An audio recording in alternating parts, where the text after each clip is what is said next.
Bom dia, sétimos anos! Iniciando a gravação da nossa aula de hoje, dia 23/9, aula de língua portuguesa. Estaremos concluindo a correção das atividades sobre entrevista, o gênero textual entrevista. Apostila número 3, página 6, estaremos dando continuidade a partir da questão 3. A entrevista em estudo era uma entrevista com um ativista chamado Kailash Satyarthi, que ficou conhecido por receber o Prêmio Nobel da Paz, em 2014, junto com a Malala. Qual a importância, a relevância de se fazer a entrevista com o Kailash Satyarthi? Primeiro, pelo trabalho dele como ativista. Ele luta contra a exploração do trabalho infantil. E segundo, porque ele foi o ganhador do Prêmio Nobel. Então, nós temos ali duas particularidades. O que ele faz e isso o levou a ser o ganhador do Prêmio Nobel. E a gente sabe que não é qualquer pessoa que ganha o Prêmio Nobel. Ela precisa fazer algo relevante, ela precisa contribuir com ações para transformar, vamos dizer assim, o planeta, para transformar o mundo, ações que modifiquem a sociedade, o comportamento social, que é o que ele tem feito. Ele tem trabalhado com a conscientização junto aos empresários, aos comerciantes, para que diminua, na verdade, o que ele quer é erradicar o trabalho infantil. Mas ele está fazendo um trabalho gradativo para que isso vá diminuindo aos poucos e que ele possa, de uma forma, no geral, erradicar o trabalho infantil. Então, nós observamos que a entrevista era composta de 10 blocos, eu comentei com vocês. Esses blocos eram formados por pergunta e resposta. Nós tínhamos a pergunta feita pelo entrevistador, que era a revista Dinheiro, representada ali por uma pessoa que não sabemos o nome do entrevistador, mas representada aí pela revista Dinheiro. E o entrevistado, que era o Kailash Satyarthi, e todos os blocos são formados assim: em negrito, identificando dinheiro e a pergunta, e depois em negrito, em caixa alta também, com o nome Kailash Satyarthi e a resposta dele. E assim a entrevista foi se organizando. Cada bloco de pergunta, ele tem um assunto. Ele diz respeito a um tema, apesar do tema, no geral, ser trabalho infantil, mas uma temática ali dentro. Por exemplo, como que os comerciantes receberam a sua proposta, onde você começou primeiro, o que você tem feito. Então, seriam subtemas dentro de um tema geral. Por isso que nós temos aqui a ideia de tema e subtema. O tema geral da entrevista é a erradicação do trabalho infantil. E dentro dos blocos nós temos vários subtemas.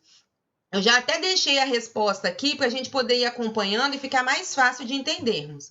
Nós temos aqui uma síntese de cada subtema que apareceu nos blocos ali. Então, o primeiro bloco traz para a gente a situação atual do trabalho escravo, que é a temática principal da entrevista. Então, ele faz uma abordagem sobre o que é. Depois, o segundo bloco trabalha com os avanços feitos na luta contra o trabalho escravo. O terceiro, o papel da iniciativa privada. Quarto, o exemplo que comprova o sucesso do trabalho na entrevista. Vocês teriam que estar lendo os blocos e estar identificando aqui, 5, o apoio recebido pelo entrevistado ao longo de sua luta. Observem como que nós temos uma sequência. O texto ele segue uma sequência e uma lógica coerente.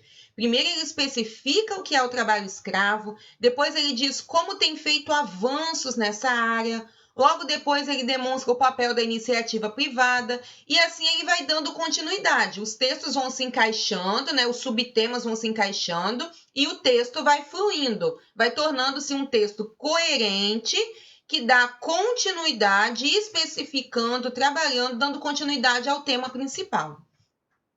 Então, o quinto é o apoio recebido pelo entrevistado ao longo de sua luta. Depois ele cita quem são os responsáveis por essa luta e em que medida. No bloco 7, o caso específico do Brasil na luta pela erradicação do trabalho escravo. O bloco 8, o papel da tecnologia. Bloco 9, o que se espera da iniciativa privada. E o bloco 10, a motivação pessoal para o ativismo de Kailash Satyarthi, que foi até o último bloco que eu li com vocês, chamando a atenção para o fato de que ele definiu a escravidão como um crime contra a humanidade. E a liberdade não pode, em hipótese alguma, ser negociada.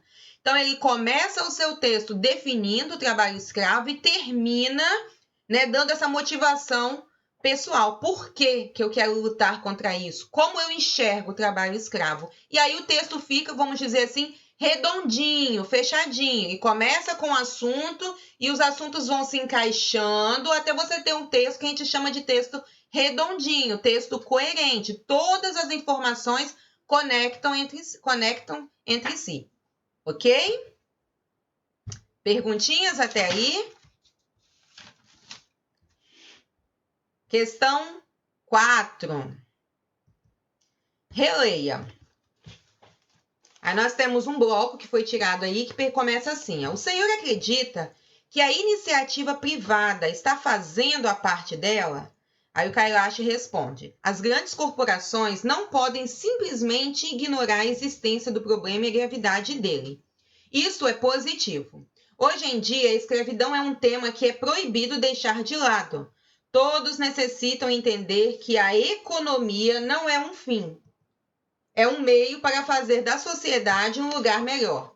As empresas não estão apenas cuidando de máquinas, elas também fazem a diferença nessa luta. Só que elas precisam definir se vão fazer a diferença para melhor ou para pior. Os negócios não são nada mais do que trabalhos sociais, visando o bem-estar de toda a sociedade. De acordo com o trecho, o que é iniciativa privada? Atividades que dependem exclusivamente do Estado ou atividades econômicas que dependem da livre iniciativa dos cidadãos?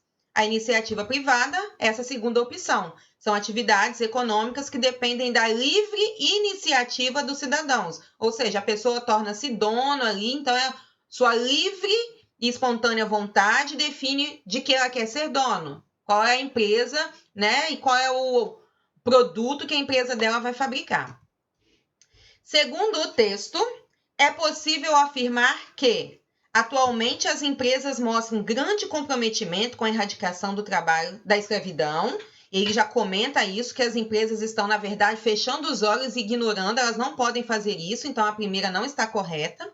Para o entrevistado, as empresas estão desempenhando adequadamente sua função social e ele demonstra bem isso, dizendo que as empresas não estão apenas cuidando de máquinas, que elas necessitam entender que a economia precisa andar junto com a questão humanitária.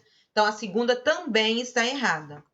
E a última diz que, atualmente, as empresas estão cientes do problema, mas ainda agem priorizando o lucro em lugar do bem-estar social, que é a nossa questão considerada correta, a afirmação considerada correta.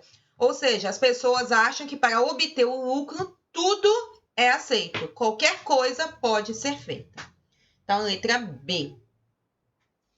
Questão 5. Pessoal, estão acompanhando até aí? Está tudo ok? Respondam para mim lá no chat se está tudo ok. Posso dar continuidade? Ok? Beleza, então. Vamos continuar. Questão 5. Releia o trecho e responda as questões propostas. Aí nós temos mais um bloco retirado lá da entrevista e começa com a pergunta da revista Dinheiro. O que a iniciativa privada deveria mudar para contribuir? A resposta de Satyarthi. A regra número 1 das companhias, claro, é ganhar dinheiro. Ao mesmo tempo, nesses novos tempos, elas têm uma nova face. Muitas empresas já entenderam que precisam ser socialmente responsáveis e que isso pode agregar valor às suas imagens. Então, vamos lá. Qual o objetivo fundamental das companhias, segundo o ativista? Ele deixa bem claro que o objetivo é ganhar dinheiro. Esse é o objetivo das companhias, ganhar dinheiro. Segundo Satyarthi, qual é a nova atitude de muitas empresas E o que motiva essa atitude? E ele demonstra para a gente que a atitude é ser socialmente responsável, porque as empresas perceberam que isso agrega valores à empresa.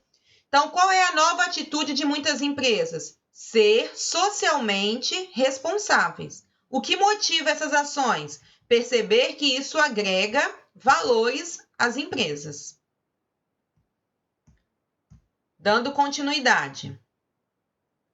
Para não repetir as palavras companhias, o entrevistado usou outro substantivo, que nos remete no contexto à mesma ideia. Lembram que essa ideia de substituição nós já estamos fazendo há um bom tempo, substituindo por pronomes, substituindo por sinônimos, palavras que tenham o mesmo sentido. É o que a gente chama aí de elementos referenciais. Nós já estamos estudando há um tempinho. Os elementos referenciais são elementos que estão fazendo referência a um termo já citado, ou podem aparecer adiantando para citar, indicar um texto que ainda irá ser citado, que ainda irá aparecer, logo depois.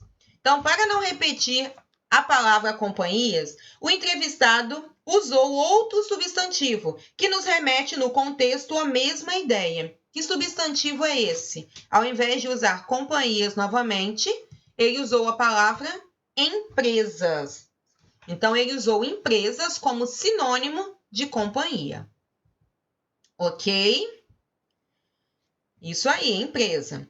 Que outra palavra foi usada pelo autor para evitar a repetição da palavra companhia? Aí ele usou companhia, depois usou empresa. E aí já tinha usado um termo sinônimo. E agora ele lançou mão de um outro recurso, que foi o quê? O pronome. Então ele usou o pronome elas para se referir à expressão companhias. Então, qual foi a outra palavra usada? Elas. Então, observem aqui que nós temos o emprego de dois recursos para retomar um termo, evitando sua repetição. Um pronome, que é a resposta da letra D, elas, e um sinônimo, que é a palavra empresa, na letra C. Certinho? Algum comentário? Alguma dúvida? Então, estou dando continuidade, hein? Questão 6 em diante, começa a analisar a estrutura da entrevista. E aí nós discutimos ontem sobre essa estrutura, que ela é composta de uma apresentação, perguntas e respostas, então o entrevistador e o entrevistado. E essas perguntas e respostas se organizam em blocos, que trazem subtemas dentro de um tema gerador da entrevista. Então, vamos lá. Releia o título. Aí, se a gente voltar lá no texto, o título está assim, abre aspas. O crescimento econômico não pode ser justificativa para a escravidão. Fecha aspas. Esse é o título da entrevista. A pergunta é, por que ele está entre aspas? E nessa entrevista, o autor, no caso é o entrevistador, ele usou um recurso que eu comentei com vocês que é comum. O entrevistador ele pode ir lá dentro da entrevista, depois que já terminou a entrevista, e retirar uma fala do entrevistado e usá-la como título, porque essa fala ela causa um impacto no leitor. Então, por que está entre aspas? Porque corresponde a uma fala do entrevistado. Ok? Corresponde a uma fala do entrevistado. Ao escolher esse título, o jornalista considerou o interesse do leitor pela revista. Lembrar que o nome da revista é Dinheiro, então é uma revista voltada para um público que está preocupado com as questões econômicas, que está atenado aí ao mercado, ao desenvolvimento do mercado, do comércio. Então, ao escolher esse título, o jornalista considerou o interesse do leitor da revista. Justifique essa afirmação. O que ele fez quando ele colocou lá em cima no título a afirmação de que o crescimento econômico, ou seja, a economia, que é aquilo que interessa, não pode ser justificativo para a escravidão? O que ele procurou fazer? Destacar o interesse das pessoas pelo crescimento do comércio. Então, o jornalista procurou destacar o interesse dos leitores pelo desenvolvimento do comércio. Ok? Ok. Quem está com o microfone ligado, faz favor de desligar aí, por favor. Dando continuidade. Questão 7. Entre o título e o início da entrevista, propriamente, há um texto curto, que é aquele texto que nós chamamos de apresentação, em que o entrevistador ele vai comentar quem é o Kailash Satyarthi, o que ele fez. Vou voltar só um pouquinho aqui nos slides, que é essa parte que nós temos aqui, ó. Logo depois do título, o crescimento econômico não pode ser justificativa para a escravidão, nós temos uma apresentação, contando que em 2014 ele ganhou o prêmio, foi vencedor do prêmio Nobel, o que ele fez, junto com quem, por que ele se tornou importante. É o que nós vamos chamar aí de apresentação sobre a pessoa que será entrevistada. Então, voltando aqui. Qual é a função desse texto na entrevista lida? Assinar as respostas adequadas. Nós temos mais de uma resposta. Apresentar o tema da entrevista e o entrevistado ao leitor. Correto. Você vai definir ali quem é o Kailash Satyarthi e sobre o que, ele luta. Qual é a atividade que ele realiza aí para tornar-se conhecido e merecedor do prêmio. Apresentar a família do entrevistado. Em momento nenhum há essa preocupação com os parentes aí. Informar o leitor os fatos que tornam o entrevistado uma personalidade digna de uma entrevista a ser publicada na revista. Correto. Informar o evento que favoreceu a entrevista e sua relação com as obras do entrevistado. Correto também. Sintetizar fatos em geral da vida do entrevistado. Não, em momento nenhum cita a vida dele. Então, nós vamos marcar a primeira, a terceira e a quarta, que estão voltadas exatamente para o que nós destacamos. A temática, a apresentação da pessoa, o que ela fez de importante e o momento em que aconteceu a entrevista. Certo? 8. Opa, passei. É possível inferir, inferir é o mesmo que perceber, identificar. É possível inferir que a entrevista foi realizada oralmente, embora o leitor tenha acesso a ela por meio de um texto escrito. Transcreva do texto o trecho que permite chegar a essa conclusão.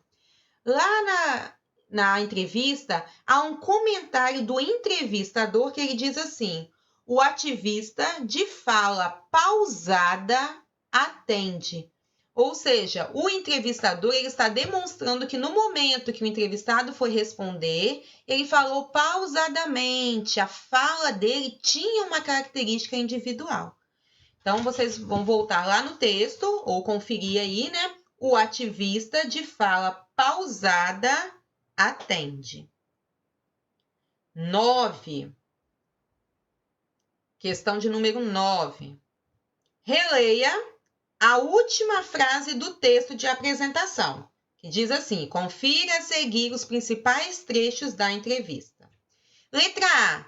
Qual foi a intenção do jornalista ao concluir o texto com essa frase? Ele fez toda uma apresentação do entrevistado e depois ele diz: confira a seguir os principais trechos da entrevista. O que o jornalista quis, a partir desse momento? Inserir o leitor no contexto da entrevista. É como se ele dissesse: preste atenção, a entrevista vai começar. Então, a intenção do jornalista foi inserir o leitor na entrevista, para que o leitor fique atento aí, que a conversa vai começar, que a entrevista vai começar. B. Nessa frase, várias informações são apresentadas ao leitor.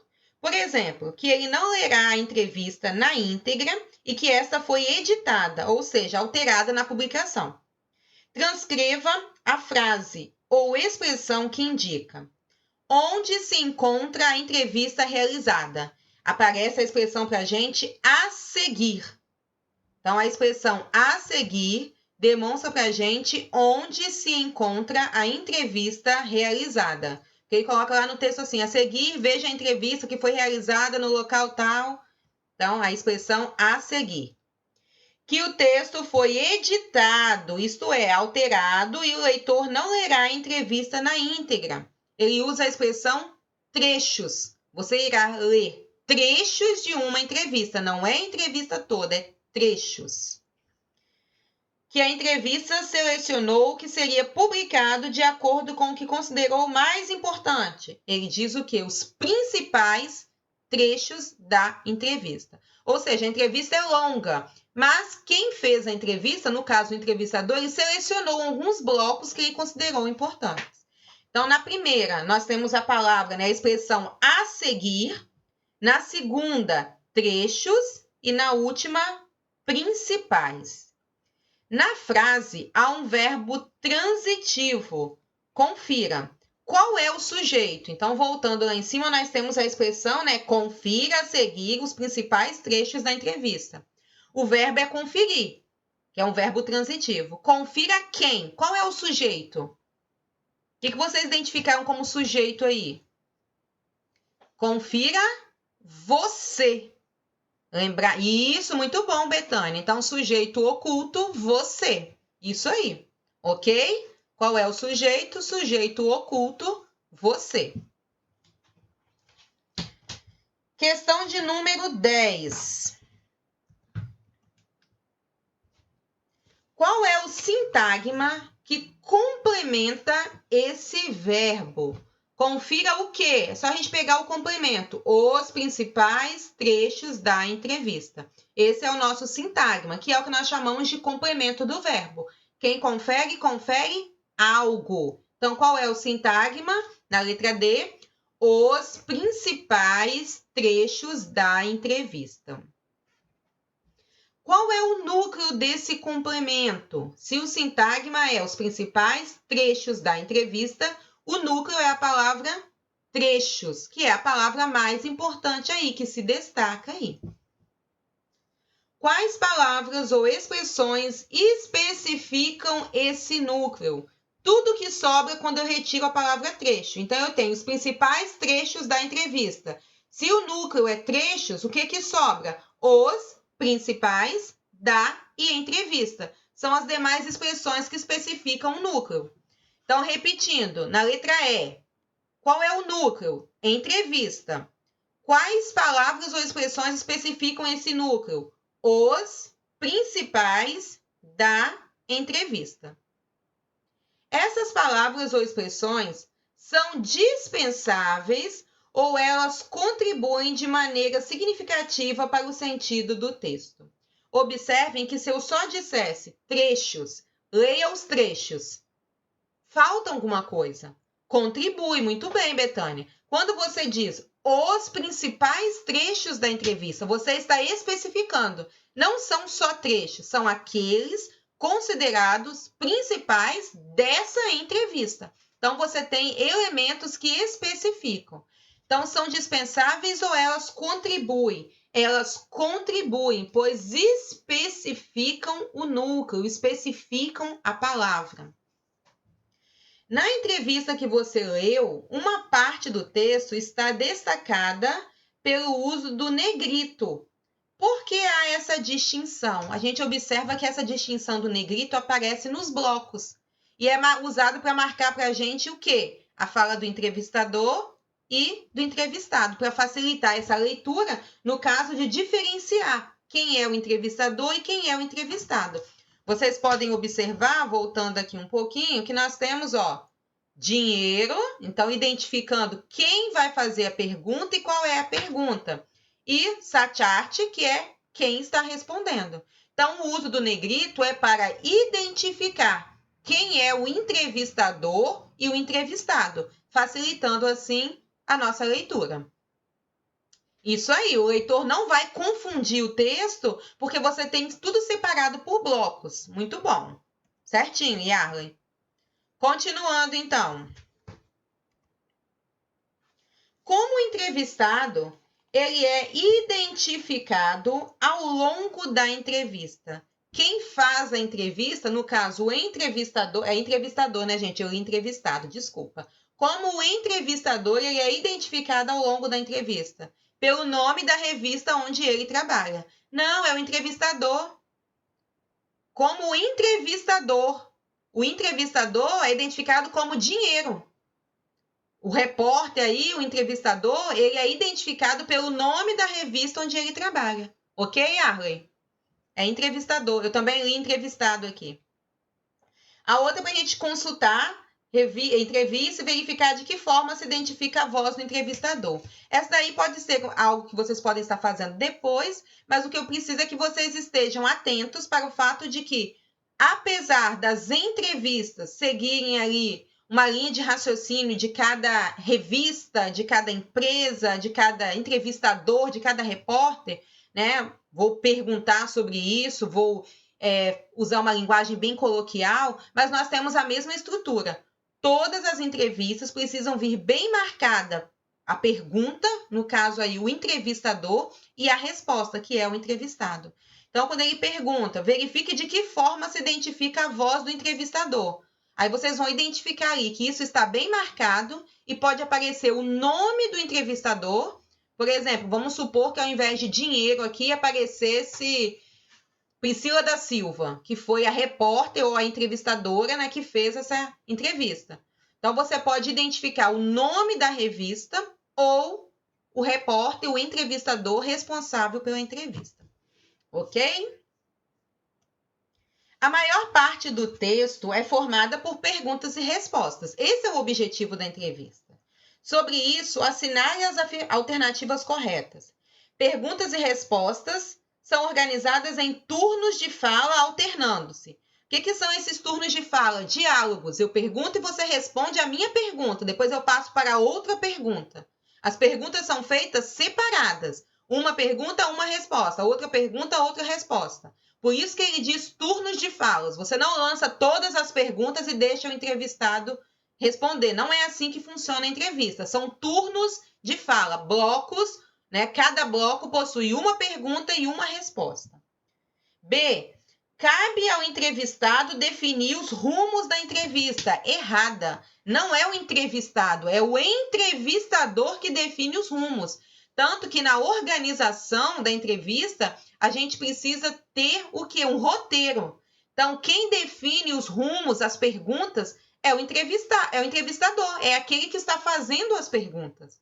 Então, a letra B está errada. Entendeu, Yarley? Por quê? Você não pode começar a fazer sua entrevista deixando que a pessoa fale o que ela quer. É o entrevistador quem faz as perguntas. Então, é ele quem direciona, quem define os rumos da entrevista. C. Somente o entrevistador faz perguntas, que são destacadas em negrito e marcadas pelo uso na escrita do ponto de interrogação no fim do período. Ok. O entrevistado, ele não vai fazer perguntas, se ele tem que responder, né? Senão ele vai inverter o papel aí. O turno da fala do entrevistado é interrompido diversas vezes. Não é essa interrupção. Quando você conclui, né, responde a pergunta, você conclui um bloco. Então, você fecha aquele bloco. Então, nós vamos marcar a A e a C. Ok até aqui? Dúvidas, perguntas, certinho? Dá um ok para mim, para eu saber que estão acompanhando. Beleza. 13. A quem coube definir sobre o que falar nessa entrevista? Por quê? Converse sobre isso com os colegas e o professor e registre a conclusão a que vocês chegarem. A quem coube definir o que falar nessa entrevista? Ao entrevistador. No caso aqui, a revista Dinheiro. Ela foi responsável por definir, vamos fazer uma entrevista sobre erradicação do trabalho infantil, vamos entrevistar o Kailash Satyarthi, que foi o ganhador do Prêmio Nobel, e quem vai fazer a entrevista é fulano que trabalha aqui. Então, você vai lá, seleciona as perguntas e faça a entrevista com ele. Então, a quem coube definir sobre o que falar? Ao entrevistador. Por quê? Porque é o entrevistador quem organiza e quem orienta, direciona a entrevista. Certinho, pessoal, até aqui? Dúvidas? A seguir, as próximas questões, elas irão trabalhar com a linguagem da entrevista. Então, só para a gente estar lembrando, com relação à linguagem, a entrevista ela pode misturar a linguagem formal com a informal. Porque, como é algo oral, você está conversando com a pessoa, às vezes sai, né? Algo ali que não está dentro da gramática, que não está corretinho dentro das normas gramaticais. É algo mais informal também, que pode demonstrar, pode apresentar marcas de oralidade, pode demonstrar uma certa, um certo conforto do entrevistado, né, com relação ao entrevistador. Eu estou tranquilo, né? Então uma certa tranquilidade, por isso ele está respondendo as perguntas de forma mais informal, mais coloquial. Então a entrevista, ela permite a mistura da linguagem formal com a informal. Releia as perguntas, observando como o entrevistador se dirige ao entrevistado. Qual é o tratamento que o entrevistador escolheu para abordar o entrevistado? Observem que lá no começo ele chama o Kailash Satyarthi de senhor. Então, o pronome de tratamento que ele escolheu aí foi senhor. Isso aí, Betânia. Esse é um tratamento formal ou informal? É um tratamento formal. Até mesmo pela idade, né? Porque lá no texto, antes de iniciar, cita que ele tem 62 anos. Então, merece respeito aí também pela idade.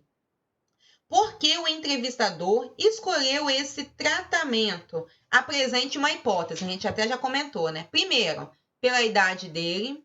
Segundo, pela postura dele, ou seja, ele é uma pessoa importante, o ganhador do prêmio Nobel. Então, nós temos ali duas possibilidades de resposta. Pelo fato dele ter 62 anos de idade e pela postura dele, pela posição dele, né? Ele é o ganhador do Prêmio Nobel da Paz. Ok? E outro detalhe que você poderia citar é que o entrevistador, ele não tem intimidade com o entrevistado para chamá-lo de você.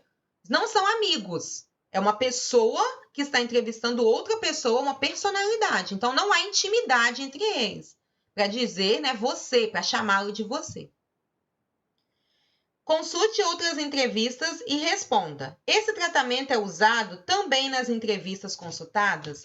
Como esse aqui era uma questão em que vocês estariam pesquisando outras entrevistas, vale destacar que vai depender da entrevista que vocês estarão pesquisando.